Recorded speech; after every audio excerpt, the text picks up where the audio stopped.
Welcome to the K. Willis Positive Vibes Podcast.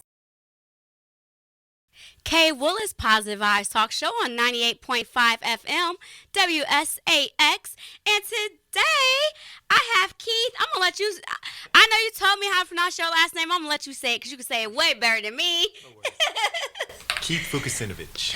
And he is a trauma-informed therapist who helps individuals manage stress, anxiety, grief, and unsolved trauma. He blends evidence-based talk therapy with somatic mind-body approaches to support nervous system regulation and lasting change.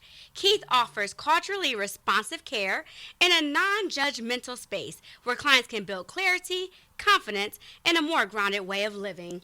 Yeah, so thank you for coming in. Sure. And yes, and talking about something that's much needed.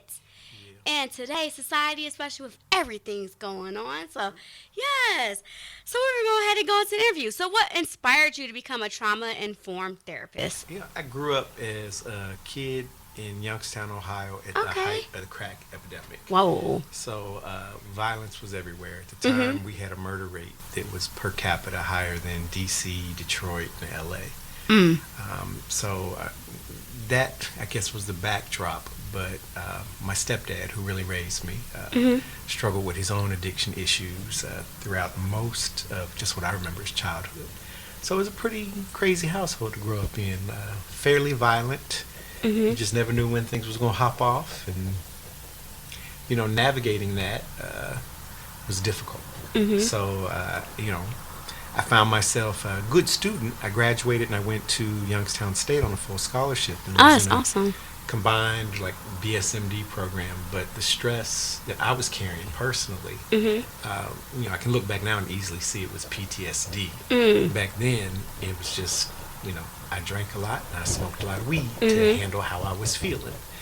And that kind of led me, when I dropped out of that program, I went in and did my major in psychology, went on and got my first master's, which is in counseling, and realized at that point, a lot of times I'd be the only black male in the room. So that kind of guided where I went in terms of therapeutic focus, but got interested in yoga as a form of self-management. So started combining the two, and trauma-informed yoga care is actually such an effective way of dealing with PTSD that the VA pays for combat veterans. So it's just one of the lesser-known modalities. It's really good for working with trauma. There are other modes that are useful, but I just find that those sorts of somatic interventions sometimes, especially with us, and I mean brothers, it's easier to do that kind of therapy than to get us to talk about our feelings, because in general, brothers do not talk about their feelings. Right. It's just, we rather take a bullet than talk about how we feel. So, yeah, so that's kind of how I got into this space. And again, when you start to work in this kind of specialization, you realize fairly quickly that you are the only.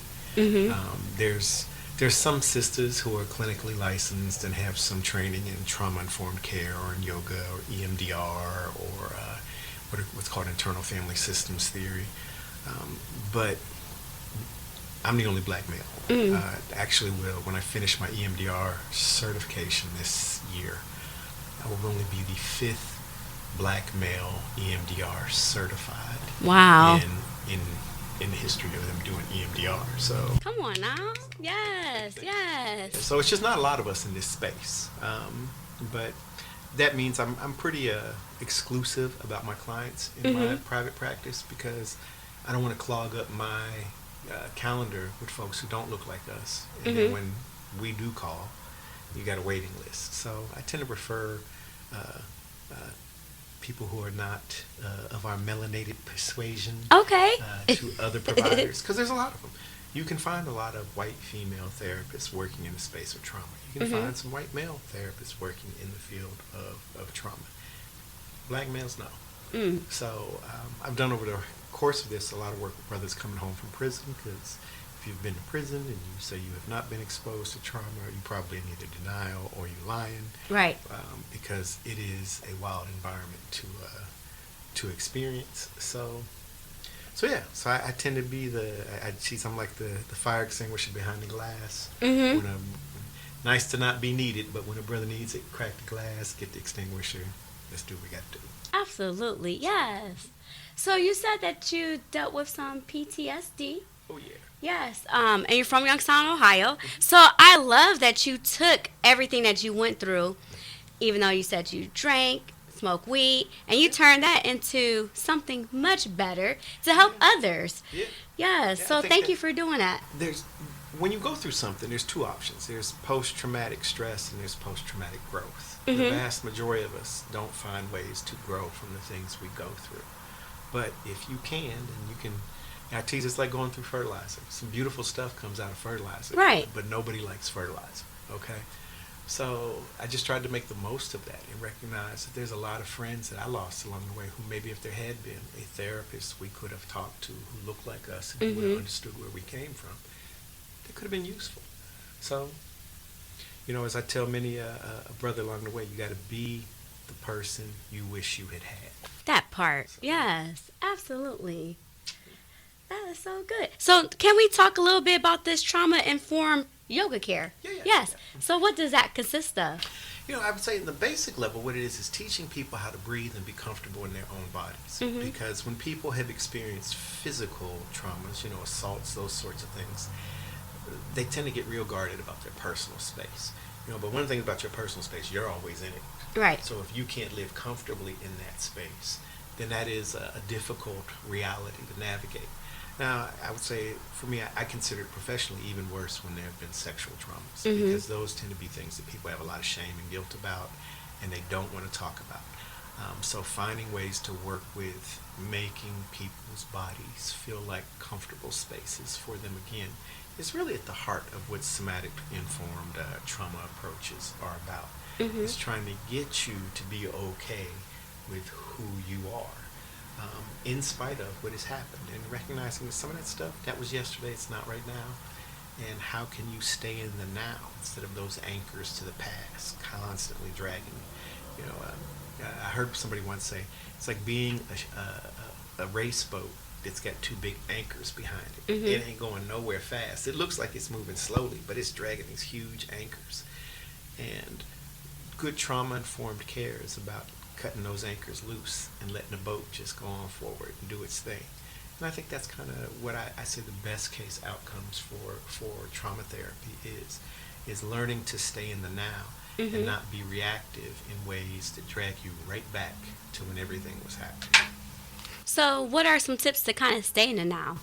Breathe. The one thing you can do when you can't do anything else, if you can focus on your breathing, it's a basic exercise that we teach folks, different variations of trying to practice focused, intentional breathing. Sometimes it's what they call a box breath, a 4 count in, hold for 4, exhale for 4, and then hold for 4, and just repeat that. That's actually when it's taught to soldiers to stay calm in crisis situations. The purpose is that actually causes your parasympathetic nervous system to relax some.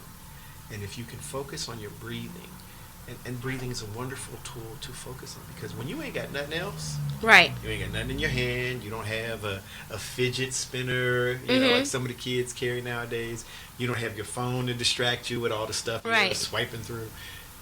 We're always breathing, so you can always stop and pay attention to your breath. Then it's about teaching things like progressive muscle relaxation, body sensing, stretching and holding in certain poses.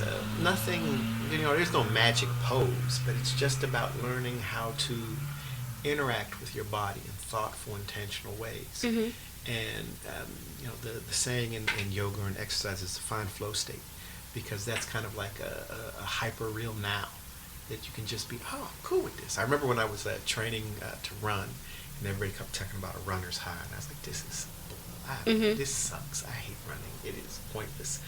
And then one time I was running along, and I just kind of hit this zone, and I was like, hey, I can keep running like this for a while. We good, okay?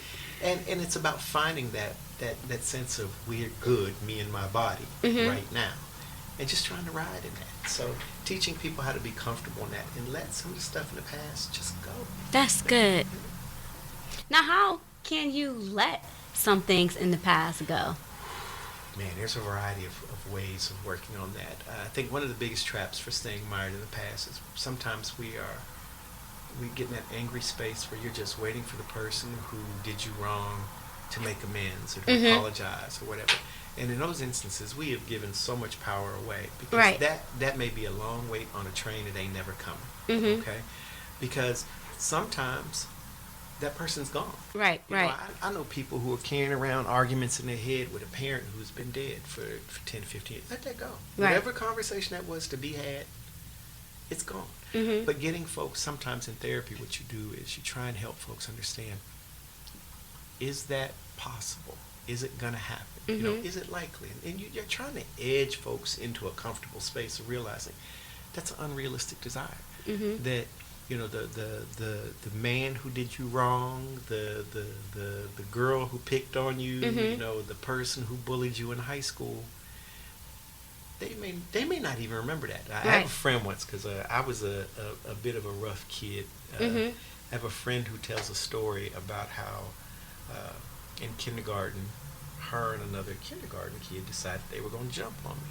Okay? The problem is I'm in 4th grade, so there's a significant size difference. So apparently, as the story's told, because I don't remember, she says I stuffed her in one locker, stuffed the other kid in another locker, and walked off. And I guess I'd considered the problem solved. But I don't remember doing this. And she said something to me I've never forgotten. She said, you know, in life, you don't remember every L you pass out, but you remember the ones you took. And I think that is a great way of kind of phrasing trauma. We're stuck in the frustration of that L. You know, and you can loop in that continuum, but sometimes it takes somebody sitting down with you and going, you do realize this is a loop. You've been recycling in your head the same argument since high school. Okay, well, when was high school? Was it last year? Was it 4 years? Was it 30 years ago? Right. I know folks, I'm still mad about stuff in high school. I'm like, you realize we 30. We just did our 35-year reunion. right. I don't even remember what you mad about. You know? But that's the I think the magic of, we don't understand how often those anchors, those things that we are from the past that we're dragging along behind us. You ever remember the old Erica Badu bag lady? Yeah. We carrying all them bags. Right, okay? right. Doesn't matter man, woman. We all carrying bags, and sometimes you got to learn that to let those bags down. To understand that bag may feel though like that's your safe stuff. You got all the things that matter to you in it. And maybe it is the worst representation of who you were, but because it's all you know, you still hold on to it. You still carry it. And just trying to help people understand that if you can look at the lens of who you are a little differently, it can open up some new ways of experiencing life. Yes. You know, and sometimes it really is the essence of, if what you're doing ain't working, try something new. That part. Yeah, a psychologist I trained under in Cincinnati a long time ago, he had what he called the WDE approach. WDEP, wanting, doing, evaluating, planning. What do you want? What are you doing? Evaluating whether or not that's working. And then if it ain't working, Plan something else. Plan. Yeah. So I've never forgotten that, because that was a simple 4-step approach from a theory called reality therapy and choice theory. That if you can do a WDEP, and that's at the heart of so many things. What do you want? Oh, I want to do X, Y. Like, I'll ask a kid, what do you want to do when you grow up? Well, all right, I want to play sports. Okay, cool. Are you playing now? No. Okay. Are you academically eligible? No. Okay. Is that getting you any closer to this? No. Okay. Well, what we gonna do different, player? Right. Because there's a difference between a plan and a wish. That part. You know, a wish don't have no meat on it. You could blow it, and it'll take off in the air. But a plan actually has some substance to it. Yes. And it doesn't have to. You don't need to have a plan of what you're gonna do for the next 20 years. You need a plan for today. A plan a few weeks out. A plan maybe a year. I really do joke in therapy that I think one of the dumbest things we ask kids when they're in high school is, what do you want to be when you grow up? Most of us grown folks don't know what we want to be when we grow up. So asking a young mind that isn't even finished growing at 13, 14, 50 years old what they want to do with the next 6 decades of life, the honest answer from any kid would be, I don't have a damn clue. I'm going to parrot back, though, what I think you want to hear. So doctor, right? Everybody wants to be, you know, teacher, doctor. Right. You know, and it's sad. When I first started working with inner city kids at the beginning of my career, almost 3 decades ago. If you asked 3 kids, and this was a question I got from an educator out of Chicago, Juanza Kunjufu. He said, you ask these kids, they all want to be rappers, Right. NFL, Football. NBA, okay? I've been asking that same question since I heard him ask it when I was an undergraduate student. You fast forward today, you ask that same question. Rapper, NFL, NBA, influencer. Answers have not changed. Now, there ain't many more jobs in the NFL, NBA today than there were 30 years ago. Right. Couple of expansion teams, right?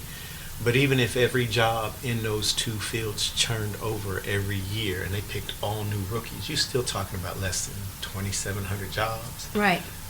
So you got millions of kids every year. All of them think they're going to the NFL, they're going to the NBA. They're going to, you're going to be an influencer. Okay, how many followers you got? 5. Okay. All right. You want to be a rapper? Cool. Hit me with some bars. Okay, well, that's not how things look like overnight success, but the vast majority of things you want to work on take time. Yes. And even trauma. That a lot of times we're carrying around stuff that isn't just something that happened once, but a lot of times it's chronic things that happen over the course of childhoods or long stretches in a bad relationship. And I tell folks, you didn't get there overnight. So Right. the likelihood that all of the feelings about it are going to be resolved overnight are not. There's a high degree of likelihood that ain't it. There's a yoga therapist and a counselor in Canada who I remember sitting in one of her programs, and she talked about, in the process of recovery for mental health, you may actually feel worse along the way. Think about it like when they set a broken bone, having anything, or if you've got a dislocated joint, which I'm pointing at my hand because I had that once, that was horrible. Getting it set hurt worse than it getting dislocated. So, sometimes along the healing journey, there is some hard work to be done in some uncomfortable spaces. But that's the essence of what growth is that, it's getting through the hard stuff to get to the benefit Yes. of what comes afterwards. So it takes time and discipline, and little efforts add up over time.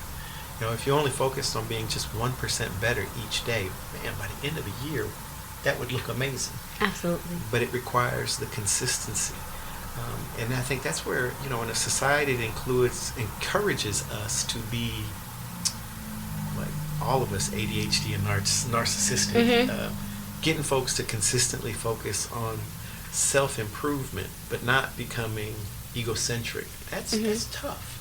So, I think that's the lion's share. Is a lot about therapy. Even when you're talking about trauma, it's teaching you how to be a kinder person to yourself, more understanding of society, and maybe even finding ways to make peace with maybe not the person who harms you, but the ideal that you need to have to hold on to that anger or that frustration towards that person.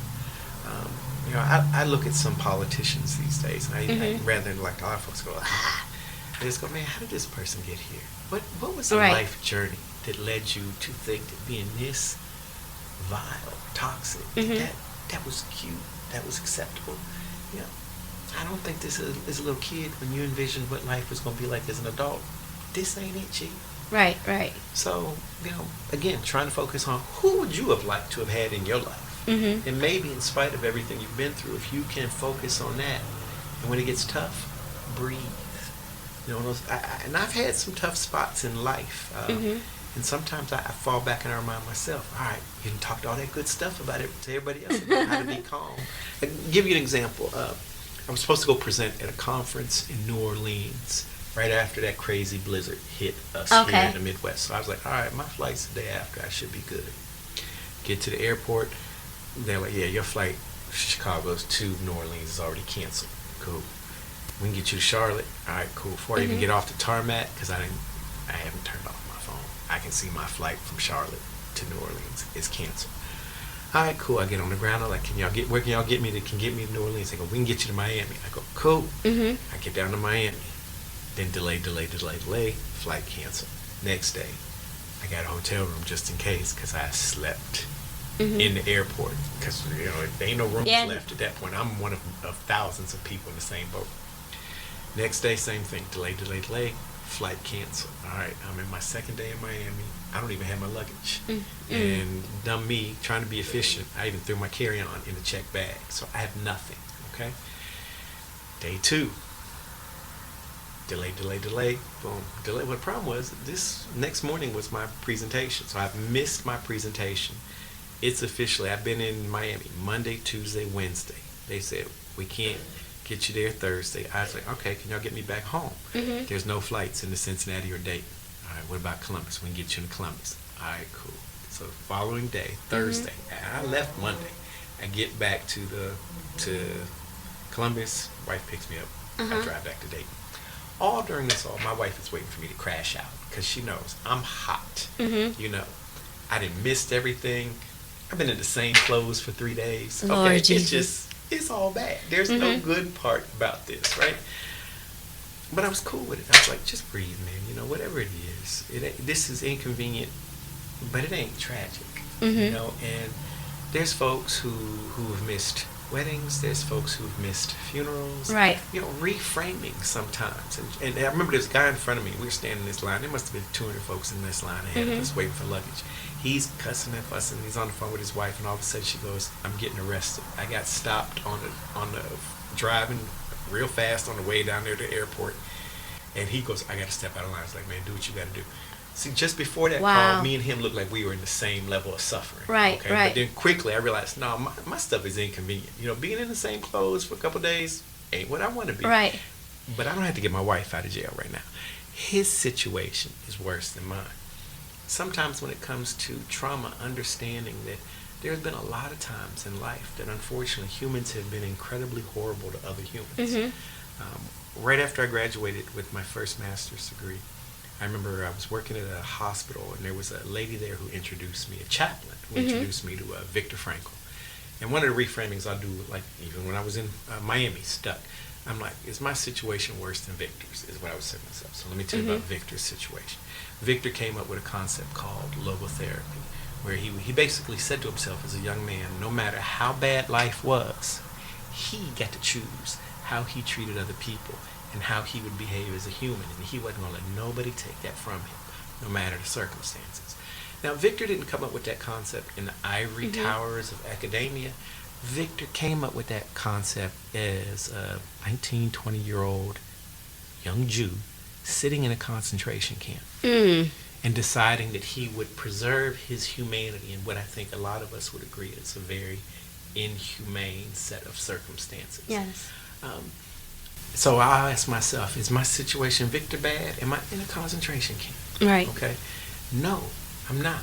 You know, and you know, even as a black man in America, I got it bad at times, but not as bad as everybody, and not as bad as we've always had it. Right. And I try to keep focused on the fact that where I'm at right now is a place that once upon a time I aspired to be. And our grandparents and their forefathers aspired for us to get beyond the space that we were stuck in. I mean, if you think about what black people endured in this country for hundreds of years, the ideal that we're all not carrying transgenerational trauma is silliness. Right. But so much of what we do is rooted in the experience of being in that horrific place. I think one of the most blatant examples of this I see is when you look at how we experience black kids playing around us, and how white kids play. Okay, if you remember anything like my childhood, you was out acting foolish. Your mom would be like, "Get your butt over here! Right. I need to keep you safe. I need to keep you around me. Well, you're close. You can't get into nothing because if you do, I'm fearful of what might happen to you." Okay? Right. That's how most of us had moms that kept us like mother hens close. Okay. That ain't how white kids run around touching everything, getting into everything, exploring stuff as if the world was theirs. And what is their white parent usually doing? Not a thing. Because they're cool with that. Well, what could possibly happen to them? Okay? Culturally, sometimes we're on such cruise control and don't see the anchors. Yes, we want to be safe, but you know what? It's actually okay to explore. Yes. You know, and getting into a space where you can balance that, you know, the world can be a dangerous place and it can be a little unsafe at times. But there's nothing worse than an adult who's been sheltered so tough their whole childhood that they don't know how to interact. Mm-hmm. It's almost like making a choice. Well, do I risk dying in the world, or do I die inside at home? Take a few risks. Right, right. It's not to say, I'm not saying go out here and try every drug and date crazy people, but I'm saying that you got to actually risk some things. And even when it comes to therapy, risk the idea that learning how to be different might change how you experience yourself in the past. Yes. So yeah. But all of us work in progress. There's no end point. There's always things you can be doing to try and make yourself a healthier version of you. Just like software, it's never like there's a version of Windows that's going to be done. This is it. Right. It's Windows 13. It's Mac OS 20,000. That's a wrap. No, there's room to improve. There's always room to update. Whether it's security patches, quick fixes, things we can do in the moment to try and work on who we are. But we tend to go through life with such blinders that we're not trying to even pay attention. You ever watch somebody whose face is so in their phone that they walk into somebody else, or walk into a fountain? You seen those videos? Yeah. Oh man, walk into a glass door, or bump into a car. Craziness. But many of us emotionally aren't much different than that. We're paying so little attention to what's going on inside us that our wounds are bleeding out onto everybody else, and we don't even see the blood. Right. It's like I remember seeing somebody once who got grazed from a gunshot, and they're like, "I'm all right." The person going, "No, you ain't. I'm good," but didn't realize they'd gotten grazed, and until they really saw the blood on their head, many of us are kind of emotionally somewhere close to that. So, yes. Well, that's good. Well, what we're going to do is we're going to have you back for part 2, because we always have to do part 2. But how can we reach you? I can be found on my website, www.anansiphd.com. I chose the spider god Anansi, the African coastal West African god of stories, because I think that's what therapy is. So ANANSIPHD.com. Or you can reach me on my phone number, 937-672-1424. All right. Thank you. Yes. And then for me, if you want to be a sponsor of the show, we're always looking for sponsors. You can email me at kwillispositivevibestalkshow@gmail.com. And thank you for tuning in to the K. Willis Positive Vibes Talk Show on 98.5 FM WSAX. Please like, share, and subscribe to the K. Willis Positive Vibes podcast. Thank you for tuning in to the K. Willis Positive Vibes podcast. Please order my book, The Principles of Overcoming Life's Obstacles, a 31-day journey to positive living, available on Amazon.com. Until next time, stay positive.